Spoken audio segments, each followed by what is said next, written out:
오늘 하나님께서 우리에게 주시는 말씀은 신약 성경 로마서 13장 1절부터 7절까지의 말씀입니다. 로마서 13장 1절로 7절까지의 말씀 제가 봉독해 올리겠습니다. 각 사람은 위에 있는 권세들에게 복종하라. 권세는 하나님으로부터 나지 않음이 없나니 모든 권세는 다 하나님께서 정하신 바라. 그러므로 권세를 거스르는 자는 하나님의 명을 거스름이니 거스르는 자들은 심판을 자취하리라. 다스리는 자들은 선한 일에 대하여 두려움이 되지 않고 악한 일에 대하여 되나니 내가 권세를 두려워하지 아니하려느냐. 선을 행하라. 그리하면 그에게 칭찬을 받으리라. 그는 하나님의 사역자가 되어 내게 선을 베푸는 자니라. 그러나 내가 악을 행하거든 두려워하라. 그가 공연히 칼을 가지지 아니하였으니 곧 하나님의 사역자가 되어 악을 행하는 자에게 진노하심을 따라 보응하는 자니라. 그러므로 복종하지 아니할 수 없으니 진노 때문에 할 것이 아니라 양심을 따라 할 것이라. 너희가 조세를 바치는 것도 이로 말미암음이라. 그들이 하나님의 일꾼이 되어 바로 이 일에 항상 힘쓰느니라. 모든 자에게 줄 것을 주되 조세를 받을 자에게 조세를 바치고 관세를 받을 자에게 관세를 바치고 두려워할 자를 두려워하며 존경할 자를 존경하라. 아멘. 네, 여기 주님과 교회를 사랑하고 생사가 오가는 선교의 현장에서 고된 일을 참으로 많이 겪었으며 또 그리스도인으로서 교회와 나라와 민족과 정치에 대한 고민을 치열하게 감당했던 한 사람이 있습니다. 바로 오늘 우리가 함께 읽은 로마서 13장을 써 내려가고 있는 바울입니다. 로마에 살던 그리스도인들에게 바울은 지금 편지를 써 내려가고 있습니다. 그리고 그 편지를 오늘 여러분과 제가 2025년 대한민국이라는 독특한 상황 가운데 읽고 있습니다. 그래서 우리는 1차적으로 바울이 로마 교인들에게 말하고자 했던 게 무엇인지 그 당시 상황과 배경을 고려하며 묵상해야 하고, 더 나아가 그 말씀이 그렇다면 오늘을 살아가는 우리에게는 어떻게 적용될 수 있는지, 오늘 나에게는 어떤 음성으로 다가오는지에 대해서도 잘 해석하고 또 이에 민감하게 반응할 수 있어야 하겠습니다. 우리가 기억해야 할 건 이겁니다. 바울이 위에 있는 권세들에게 복종하라고 하는 건 그 당시 로마 제국이라는 독특한 환경과 이 로마 교회가 당면한 복잡한 정치 사회적 현실을 배경으로 지금 깔고 얘기하고 있다는 겁니다. 흥미로운 건 그가 쓴 이 이전 서신들을 보면은 이 공권력이라는 주제로 글을 쓴 적이 단 한 번도 없다는 것입니다. 그런데 왜 굳이 이제 와서 지금 로마에 보내는 편지에는 이 공권력이라는 주제로 펜을 들고 있을까? 필요하니까, 절실하니까 그런 거겠죠. 로마 교회 교인들이 정치에 지금 여러모로 치이면서 이 주제가 그들에게는 중요한 이슈가 될 수밖에 없었던 겁니다. 바울은 불필요한 서신을 적어서 보내는 분이 아니죠. 얼마나 치밀한 신학자입니까? 로마 제국의 정치적 현실에 어떻게 대응하느냐가 지금 교회의 생존과 직결되는 문제라서 그는 펜을 들고 편지를 써 내려가고 있는 것입니다. 물론 오늘 우리가 살아가는 대한민국 현실과는 무관합니다. 상황 자체가 너무 다르죠. 그러니까 정치라는 주제는 우리 삶과는 무관하지 않습니다. 특별히 그리스도인들은 어느 시대에 살든 세속 정치에 대해 치열하게 고민할 필요가 있습니다. 그래서 우리가 무관하다고 생각할 수 있지만 이 편지는 결코 우리와 또 무관하지 않습니다. 그러니까 이 본문을 우리가 오늘 한번 같이 들여다보면서 성령께서 우리에게 주시는 지혜에 귀 기울여 보고 오늘 이 바울이라는 사람이 교회와 공권력 사이의 관계를 어떻게 풀어가는지 보면은 또 그것이 우리에게 어떠한 메시지가 될 것이다 생각이 듭니다. 먼저 바울은 어떤 사람이었습니까?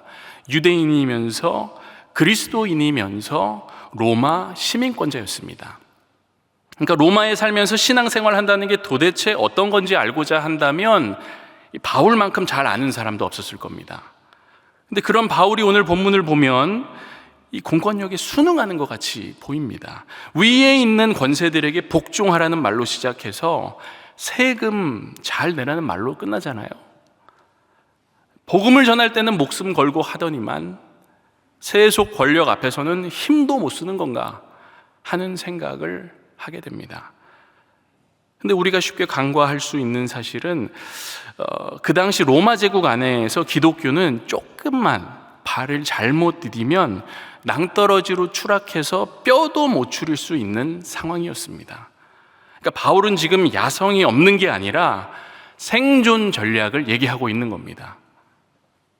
실제로 유대인들의 역사를 보면 유사한 사례가 있습니다. 구약을 보시면 예레미야, 유다 왕국의 멸망을 예언한 선지자가 나오죠. 이 바벨론의 포로로 잡혀갈 사람들한테 뭐라고 합니까? 잡혀가서 어떻게든 맞서 싸우라고 합니까? 반역하라고 합니까? 아닙니다. 뭐라고 합니까? 일단 포로로 잡혀가면 그 성읍의 평안을 구하고 기도하라고 말합니다. 그렇게 해야 그 성읍이 평안하고 너희도 평안할 거다 하고 예레미야가 29장 7절에서 말하고 있습니다. 왜 그럴까요? 그 이방 도시의 평안이 그들의 평안과 직결되기 때문에 그런 겁니다. 자신들을 포로로 잡아온 민족을 위해서 기도를 하고 싶었겠습니까? 하고 싶지 않죠. 적대감을 갖고 있는데 어떻게 기도를 합니까? 그런데 기도하라는 겁니다. 마음에 드는 사람만을 위해서 우리가 어떻게 기도하고 삽니까? 마음에 안 드는 사람을 위해서도 기도를 해야 평안 가운데 살 수 있다는 겁니다.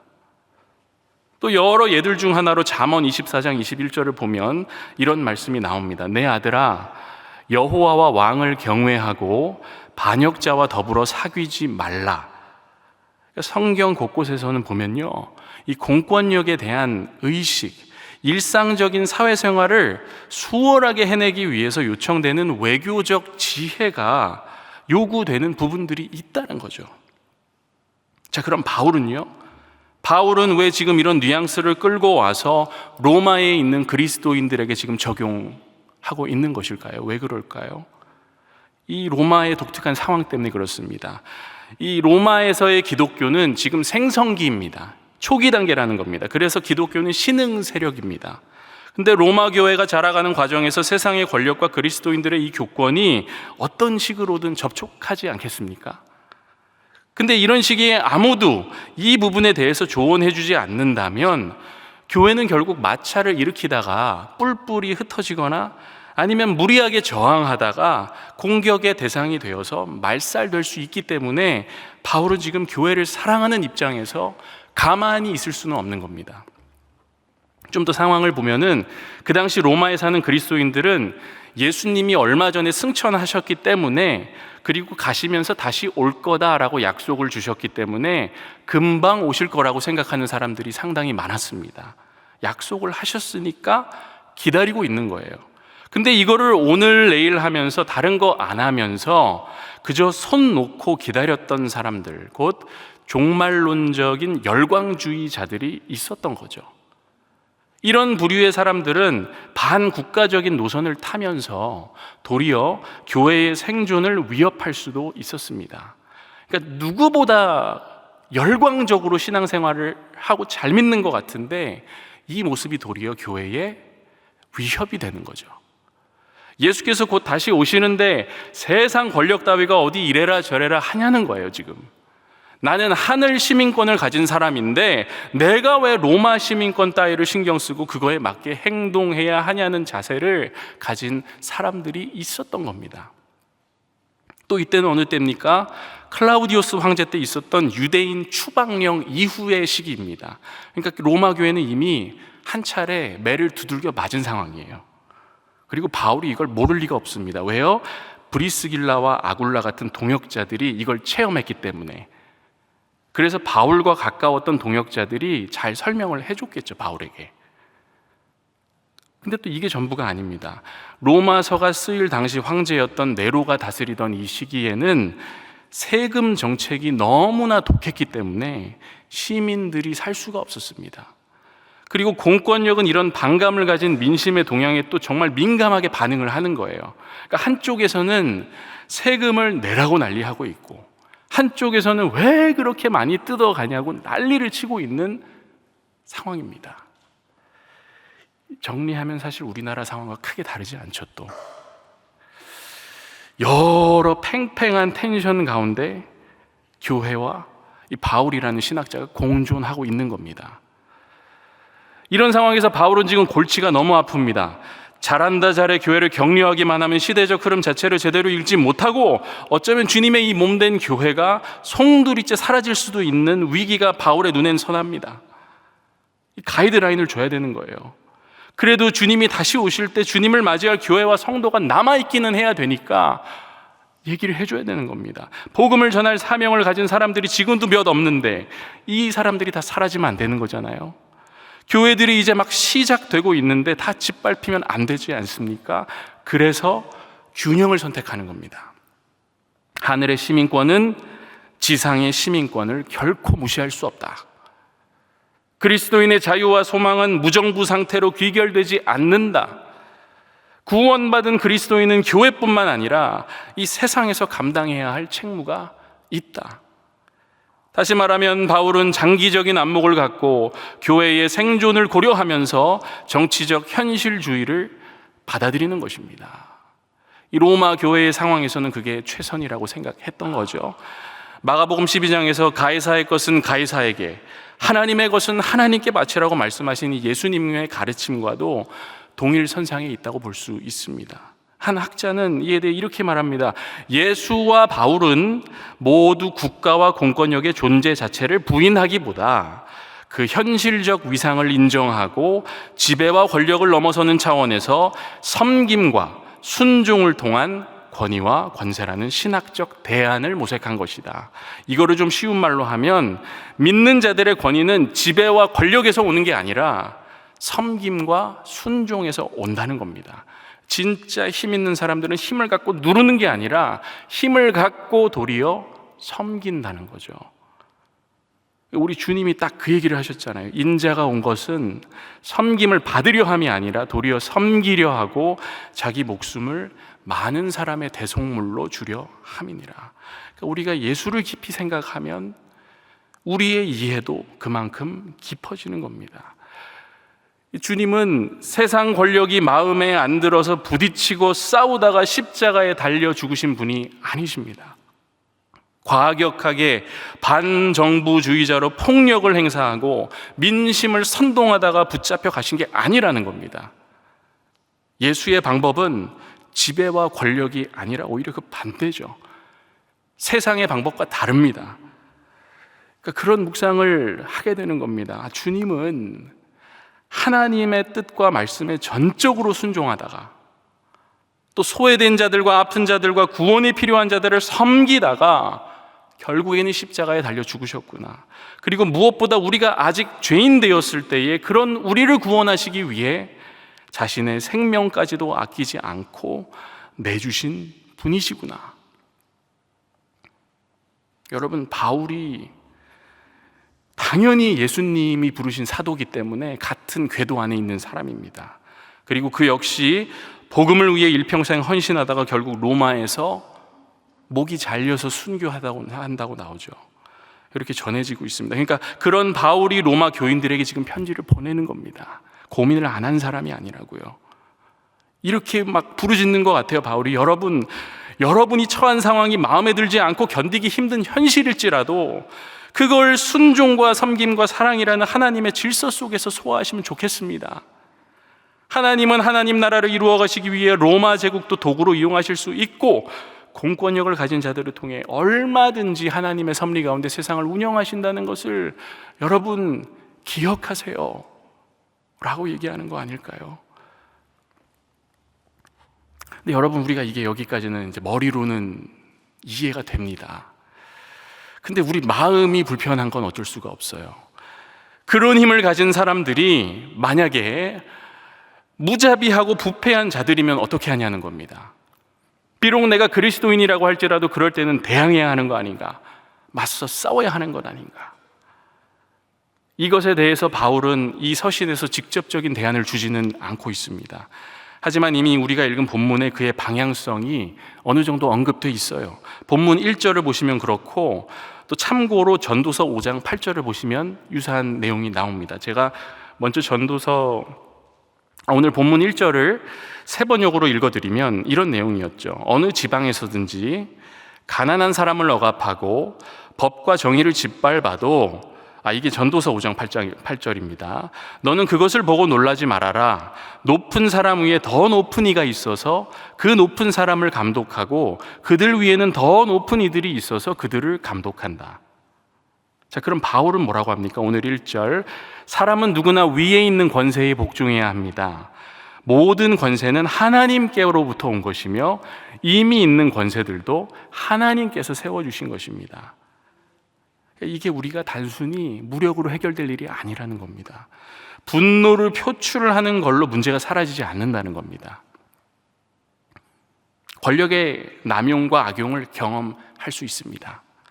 꼭 공적인 영역이 아니더라도 이건 사적인 영역에서도 우리가 늘 경험하는 거 아니겠습니까?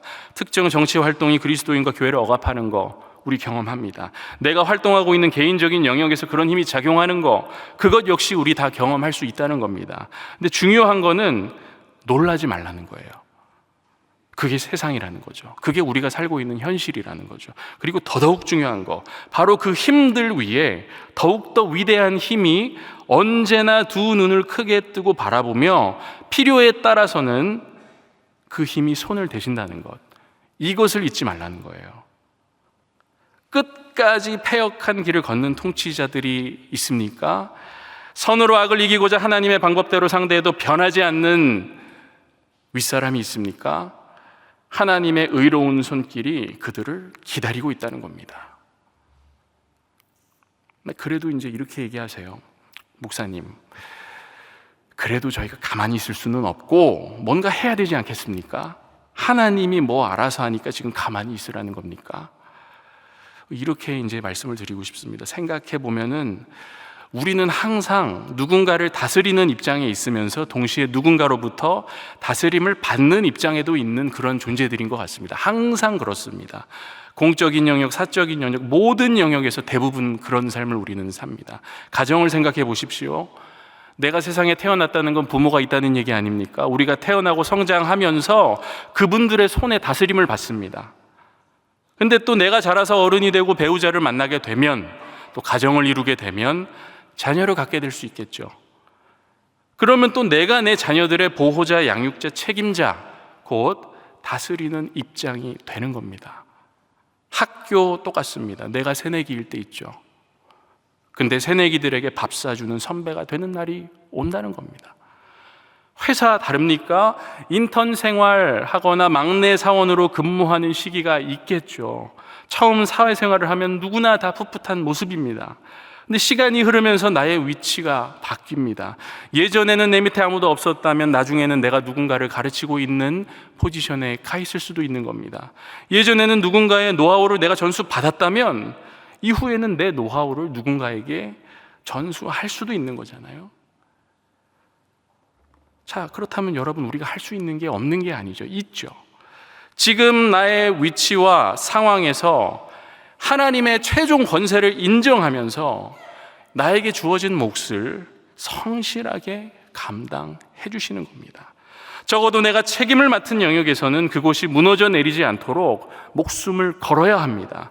그리고 그곳을 더욱 견고한 곳, 더욱 섬김과 순종이 넘쳐나는 현장으로 만들어가는 겁니다. 내게 마땅한 권위가 있음에도 권위 없는 자처럼 살아내야 됩니다. 이런 대화도 많이 접하게 되는 것 같습니다. 목사님, 지금 주거니 받거니 하는 거예요. 무슨 말인지 알겠고요. 그렇게 노력하고 있습니다. 근데 생각보다 그게 너무 힘들어요. 나는 좋게 하려고 하는데 오히려 돌아오는 건 부당한 대우와 무시와 비웃음과 차별과 스트레스, 이런 것들이 사실 힘들어가지고 그렇게 별다른 선택권이 없이 그런 상황에 놓인 분들이 계시다면 먼저 이렇게 말씀을 드리고 싶습니다. 여러분이 그 자리에 계셔서 너무 다행입니다. 여러분이 아니면 그걸 감당할 사람이 없어서 또 죄송합니다. 그리고 가능하다면 여러분 약속해 주시면 좋겠습니다. 당한 그대로 누군가에게 돌려주지 마십시오. 그 응어리와 고된 마음을 다른 사람에게 가져가는 게 아니라 십자가 앞으로 가져와 주시면 참 고맙겠습니다. 왜냐하면 그 정도 수준의 일을 해결해 줄 수 있는 분은 예수님 한 분밖에 없어요. 그분만이 이 땅에서 그것보다 더한 걸 경험하신 분이거든요. 솔직히 내가 겪은 거 경험해보지 않은 사람의 말과 위로가 뭐가 그렇게 도움이 되겠습니까? 사랑을 갖고 오셨는데 징후를 맛보신 분, 하나님의 아들로 모든 권세를 갖고 오셨는데 가장 가혹한 방법으로 사형당하신 분, 수천 명이 구경하러 몰려들었지만 붙잡혀 가실 때는 단 한 명도 근처에 없었던 분, 사랑으로 손을 내밀었더니 그 손에 구멍이 뚫려버린 분, 이 모든 인간적 부당함을 처음부터 끝까지 감내하신 분, 공권력의 희생양이 되는 길임에도 불구하고 순종이 무엇인지, 섬김이 무엇인지 끝까지 보여주신 분. 그러니까 다른 사람은 여러분을 다 이해 못해도 주님은 여러분을 이해하신다고요. 때로는 그분께 의지하는 것이 지금 내가 할 수 있는 전부일 수 있습니다. 그런데요, 내가 이렇게 세상에 살고 있는데 나에게 선택권이 주어진다면, 나에게 대응할 수 있는 힘이 주어진다면 조금 다른 얘기를 할 수도 있을 것 같습니다. 좀 극단적인 경우지만 세상의 권세가 하나님의 자녀로서의 권세를 정면으로 짓밟으려고 할 때, 곧 공권력이 하나님이 금하신 것을 명하거나 하나님이 명하신 것을 금할 때, 그럴 때는 하나님의 자녀들도 위에 있는 권세들에게 복종하지 않는 모습을 보여주는 게 성경에도 나옵니다. 대표적인 예로 구약에서는 다니엘과 그의 세 친구들이 나오죠. 신약에서는 누가 그럽니까? 베드로와 요한이 이 모습을 보여줍니다. 복음을 전하는데 그걸 못하게 할 때 이 두 분이 정면 돌파합니다. 사도행전 4장 19절에서 20절, 베드로와 요한이 대답하여 이르되 하나님 앞에서 너희의 말을 듣는 것이 하나님의 말씀을 듣는 것보다 옳은가 판단하라. 우리는 보고 들은 것을 말하지 아니할 수 없다. 또 유사한 상황이 사도행전 그 다음 장에 그대로 나옵니다. 그때도 어떻게 대응합니까? 5장 29절, 베드로와 사도들이 대답하여 이르되 사람보다 하나님께 순종하는 것이 마땅하니라. 또 우리 주님은 뭐라고 말씀하셨습니까? 마태복음 10장 28절에서 몸은 죽여도 영혼은 능히 죽이지 못하는 자들을 두려워하지 말고 오직 몸과 영혼을 능히 지옥에 멸하실 수 있는 이를 두려워하라. 곧 하나님의 말씀에 어긋나는 방식으로 자신들에게 주어진 칼을 휘두르고 진리를 억누를 때, 복음을 전파하지 못하게 할 때, 하나님의 말씀을 지키지 못하게 할 때 우리는 핍박을 감수하고서라도 하나님의 진노를 받지 않도록 말하고 행동할 수 있어야 할 것입니다. 말씀을 정리합니다. 위에 있는 권세들에게 복종하는 것이 곧 하나님께 대한 불순종이 되는 바로 그 한계점까지 우리가 섬김과 순종의 본을 보이길 원합니다. 다시 한번 이 부분을 읽어보겠습니다.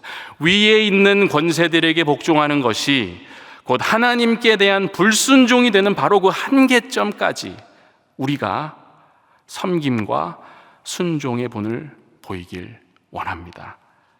그 골고다 길을 먼저 가신 주님 따라 이 고된 길을 가시는 여기 모인 한 분 한 분의 삶을 우리 주님께서 붙들어 주시길 간절히 기원합니다. 기도하겠습니다. 사랑의 하나님 아버지, 이 시대에도 우리 위에 주님께서 두신 권세들이 있습니다. 어떠한 리더십을 만나든지 그리스도인들이 바로 서 있을 수 있도록 붙들어 주시고 공권력 앞에서도 변함없는 섬김과 순종으로 승부를 볼 수 있도록, 또 나에게 맡겨진 책임의 영역에서 참된 그리스도인의 모습으로 분별하며 살아갈 수 있도록 더 나아가 결국에는 만물을 다스리시는 하나님의 섭리의 손길을 경험하는 순간을 체험하도록 주님 역사하여 주옵소서. 감사드리며 살아계신 우리 주 예수 그리스도의 이름으로 기도합니다. 아멘.